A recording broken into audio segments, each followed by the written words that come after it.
L'élection présidentielle du 20 mars 2016 a été sans doute l'événement marquant de cette année au Congo. Mais au lendemain du vote qui a permis la réélection du président Denis Sassou Nguesso, certains opposants se disent victimes d'un déséquilibre de force. Ils ont dénoncé les arrestations politiques comme celle de Jean-Marie Michel Mokoko et encerclement des domiciles de certains candidats malheureux de la dernière présidentielle.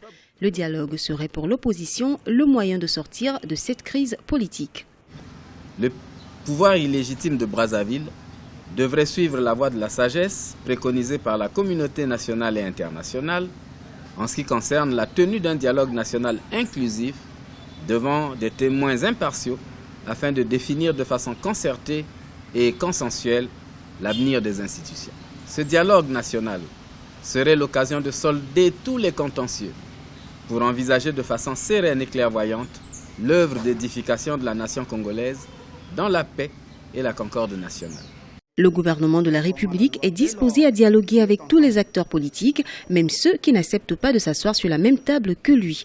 Le dialogue ne devra s'organiser que selon les dispositions constitutionnelles. Le dialogue, c'est une disposition politique, psychologique et morale. C'est-à-dire, est-on prêt à échanger de manière apaisée avec ceux qui ne partagent pas forcément notre opinion? Et cela, je dis oui.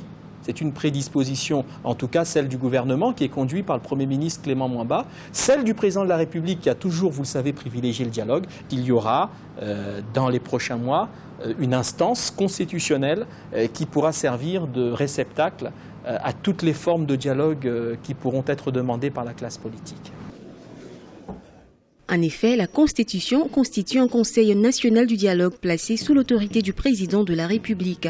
Le Conseil national du dialogue est un organe de concertation, d'apaisement et de recherche de consensus entre les forces vives de la nation sur les grands problèmes politiques d'intérêt national. Aujourd'hui, le climat politique semble plus apaisé, même si le dialogue n'a pas encore eu lieu.